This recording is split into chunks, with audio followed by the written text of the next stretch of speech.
day 199 of the Ukrainian war map, also known as the Russo-Ukrainian War. Juzzy here, and today is another quick update as I take a simplified and down-to-earth approach to the happenings on the ground in Ukraine. And as always, I like to start off with those Russian military hardware and personnel losses. So we are the 10th of September today and currently sitting on 52,250 Russian or Russian backed, for example, Donbass fighters, military losses there.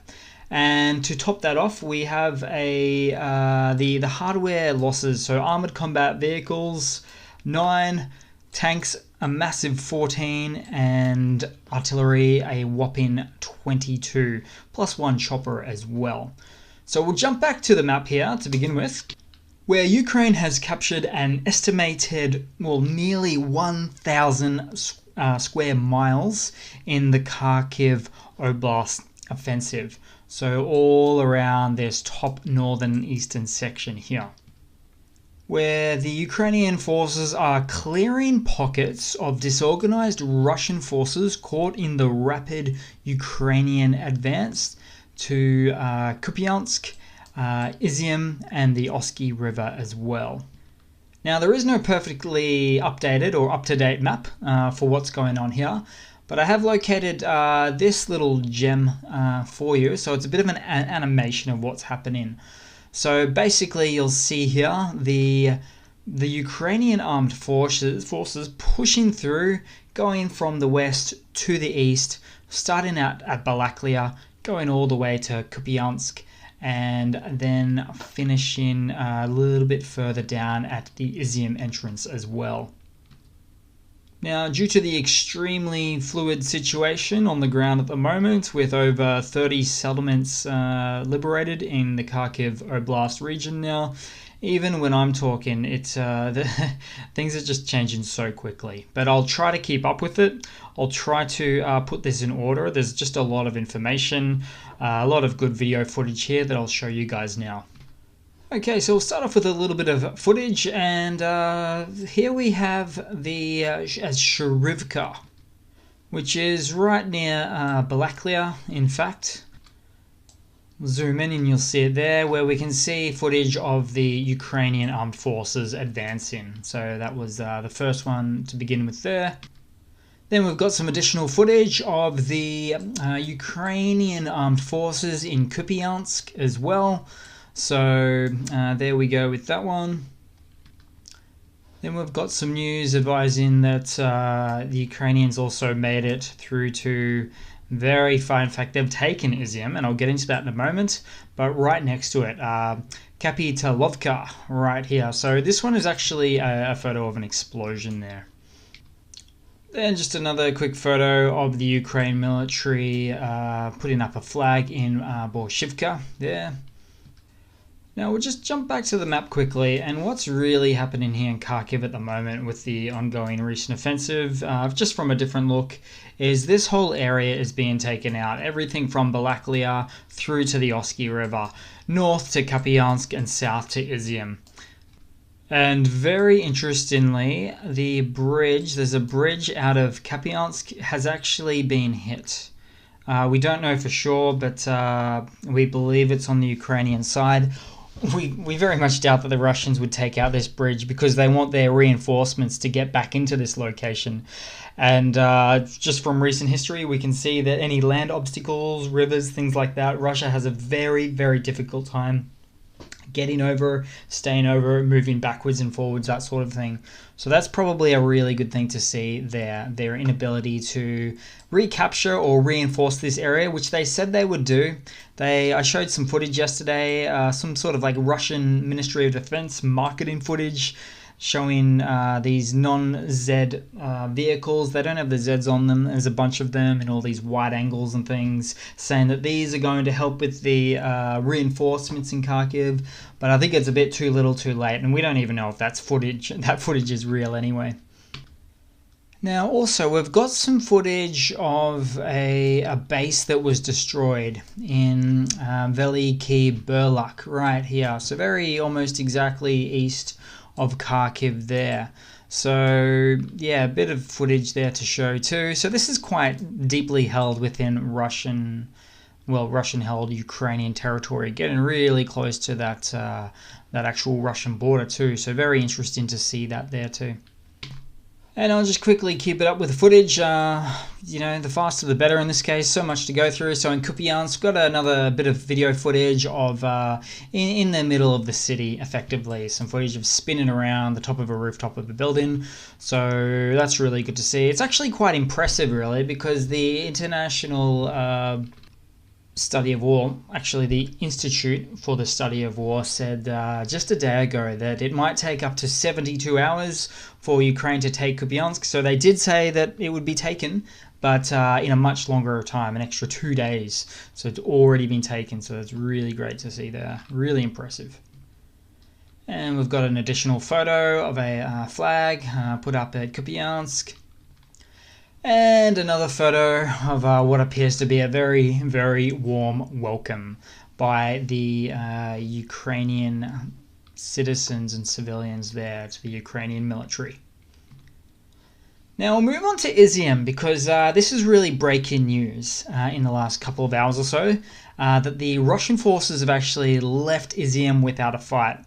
According to some sources there on the ground, many sources in fact. I'm thinking back from an hour or two ago. It's absolutely confirmed from many levels at this point now. Now here's a quick video of the Izium entrance. Better scroll down there on the actual map itself. But here's Izium, previously red. So it does still on this map say it's a red or Russian occupied territory, but that's just no longer the case. The map is slower than real life, of course. We've got some previous Russian bases there. That's what that stands for, those little tents. But truly an amazing Ukraine armed forces maneuver. Was able to encircle it and go around the whole area and causing Russians to flee as quickly as they could because of the unfortified positions on the Russian side. Then we've got some footage of a guy, a Russian soldier leaving Izium. Him and a comrade of his. So he's saying that they need to get out ASAP because it's about to get dark, which reminds me of Russia's lack of any warfare capabilities during nighttime. Turns out they don't really have, or not enough of them have the correct gear or equipment for nighttime defense or assaults.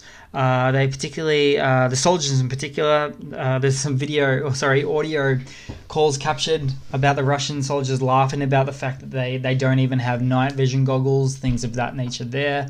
And it's no different for this guy, it seems, as well, the way that he's talking. And then we've got just a quick telegram message, sort of like a Russian telegram message saying a couple of things here. So the top message just happens to say that Kherson is getting HIMARSed left, right and center sort of thing. And the bottom message is saying Izium, Kharkiv region, Ukraine, city surrendered. So there you go. Now in all of this update in the last 24 hours where Ukraine just kept pushing into the Kharkiv region, a lot of Russian equipment, working equipment, was actually donated to the Ukrainian armed forces. And I say that very facetiously. They just left a lot of good working stuff behind.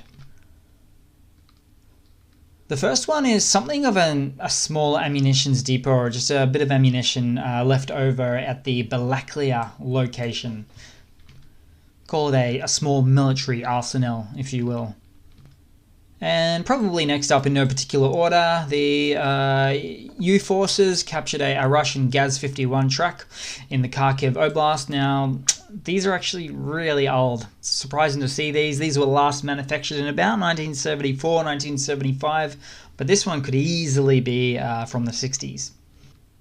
So next up we have the Ukrainians also captured a most likely abandoned Russian Tor M1, which is really sort of like a short-range surface-to-air missile system. Then also in the Kharkiv Oblast we have capturing of some Russian. So there's a Tunguska and a Shilka Spag. So they're Spags as they call them. which in other words is a self-propelled anti-aircraft weapon. So self-propelled is like, there's not like 10 men filling it up with ammunitions. It looks like a tank, sounds like a tank, but tell you what, it ain't a tank. It's just anti-aircraft. Then we have this is a photo of the Ukrainian forces capturing a T-72 tank as well.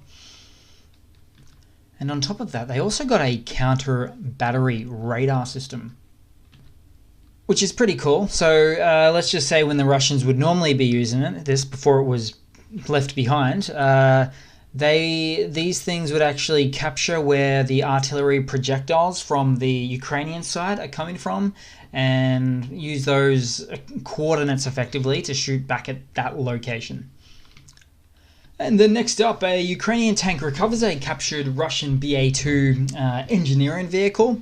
It looks like it digs trenches perhaps, but it's sort of really used for road and track clearing and grading. Oh, and we've got another video here of a T-72 tank towed by another T-72 tank that was donated from the Russian army to the Ukrainian army as well. Another way of saying that is that the first one was actually donated by Russia, towing the second one that is now donated. And just quickly, we've got a BMP-1. It's like a super old, actually really old, first-gen infantry fighting vehicle. So not quite a tank, although it's got a bit of a gun, that sort of thing on them usually. And then similar to that, another photo here, so of a Russian BMP-2, so a newer variant of the IFV, in other words, in the infantry fighting vehicle, and BTR-80 APC, which is good to see there as well. So that's the armored personnel carrier to move people around with a bit of armor too. Now we'll get off the Kharkiv side. It's just so much information to take in. I just wanted to show you a few flags, a few settlements, a few things donated, as I really starting to call it now, where they're at. So all of this is really taken where I'm rounding my mouse around at the moment. Probably even further by the time you watch this video, or even by the time I'm able to upload it. But ever-changing fluid situation for sure there. So we'll move across a little bit to the Donbass now, and we'll see what's going on here. In fact, what I might just quickly mention to you is Izium is it's really hard to read here because of the bases. Izium is just on the border, the Kharkiv Oblast border, to the Donbass. And Donbass, of which has a couple of towns, very important towns here, that the biggest towns that Russia wants to take in the Donbass region, the two biggest remaining ones, is Slavyansk and Kramatorsk. Now, obviously, so much pressure was put on the Russian side here at the south-eastern Kharkiv section, where, in fact, can't say exactly, I can't really confirm it, but probably all this is, at the time of recording, all taken now, which makes it very difficult for the Russian forces who were previously now staged there to shell Slavyansk and Kramatorsk as much. So they'll get a much-needed break. There's obviously always a lot of shelling going on from the Russian sides in the Donbass, but you'll certainly will start to see Kramatorsk, Slavyansk slowing down in getting some attacks there, which is nice to see, really. Also, we've got some footage of Ukrainian forces crossing the T-514 bridge over the Seversky Donetsk River, reportedly heading towards Lyman, but I'll just show where that would be. So it's right here. So if we zoom in, doesn't say it, but this is the T-0514, the 514 going across the river there. But all full steam ahead, so we're going to Lyman here. Well, the Ukraine forces are, at least, not me. And when we get further into the Donbass, into the Donetsk Oblast in particular, and from there into near the main center, so Donetsk, we've got another video footage of shelling here, believed to be a military site strike from the Ukrainian side as well. Then we'll keep moving around the map for today. So we'll move across to the Dnipro-Petrovsk Oblast here, which is really what I want to see is the Dnipro, the city. So there was actually 2 cruise missiles launched here in our Dnipro district. To the outskirts overnight. One was shot down, but the other one did hit some sort of industrial enterprise, causing a fire. There were no casualties reported. Now the Russians used a Kh-59 cruise missile. So again, this is Soviet era stuff. It's not more modern like the Islanders and the Calibers, things of that nature that Russia does have, but are in very, very short supply. So they are, using some older missile technology. And that's probably half the reason why 1 out of 2 was able to be shot down in the first place by the Ukrainian forces. Having said that, we do have actually confirmed hits of Ukrainian air defenses taking out modern Iskander missiles from the Russian side as well, so always good to know. And also, we've got some really recent reports of an explosion in Melitopol after a missile hit. Then we move down to the Kherson Oblast, where there is the other counteroffensive going on. Really the first of the 2. We had the South Kherson, followed by days, or maybe a week later or so, the Kharkiv in the north. Now, no surprise, there's been more explosions reported in the Kakhovka district, so that's around here up the top near the dam bridge. So something we expect very much. Ukraine just does not give the Russian forces a break and causes an inability for the Russian forces to traverse between the north and the south of the Dnipro River to the north bank, where there's estimated maybe 15,000 to 20,000 Russian troops on the north still, maybe somewhat cornered in fact.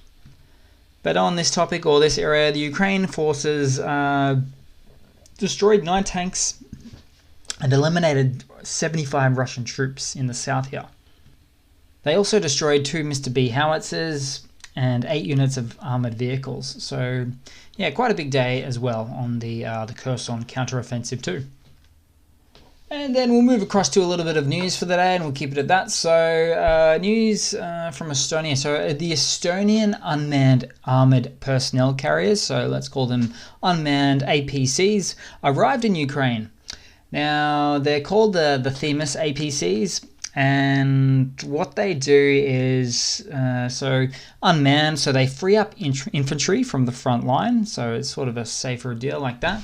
Pulls away wounded soldiers from the front line, and actually also drops off ammunition to the front line as well. So they're quite cool what they are. They're like, let's call it a robot tank, just to really simplify it there. And in some further news, this has been briefly mentioned already yesterday, but according to Ukraine's general staff, Belarus is holding military drills in the north at the border to Ukraine, in which it simulates crossing the border with Ukraine. So that's kind of funny, a little bit silly. Belarus just doesn't have the sustainment capability to take on Ukraine now, especially when, to be honest, it seems like Ukraine's starting to become one of the probably the biggest militaries with a lot of military might. At least by the end of this whole war, they'll be NATO'd up with technology from here to the wazoo, and very well skilled and trained as well. So Belarus is actually quite a small country with an even smaller military, and they're probably being forced to do this from Putin. And in some more, let's call it good news, Ukraine shoots down $157.5 million USD worth of Russian aircrafts in the last 3 days.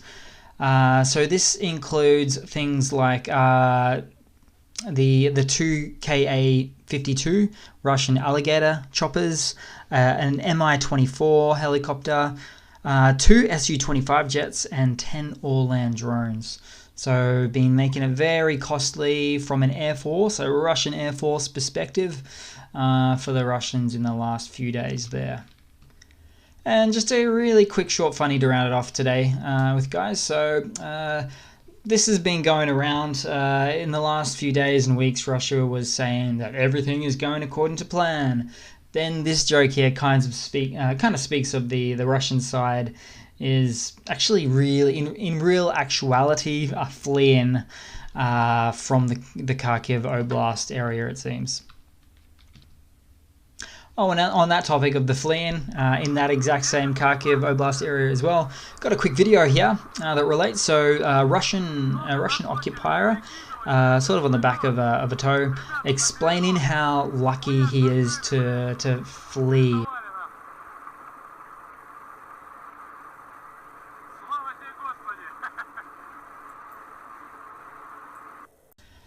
Okay guys, well that's it. Thanks for watching. Please leave a comment, subscribe, try to ignore the trolls, as I sometimes like to say in the comments. They are just, they really try to take things out of context, so ignore them. They're just a bit silly, and I do hope to see all of you guys there in the next one. Cheers.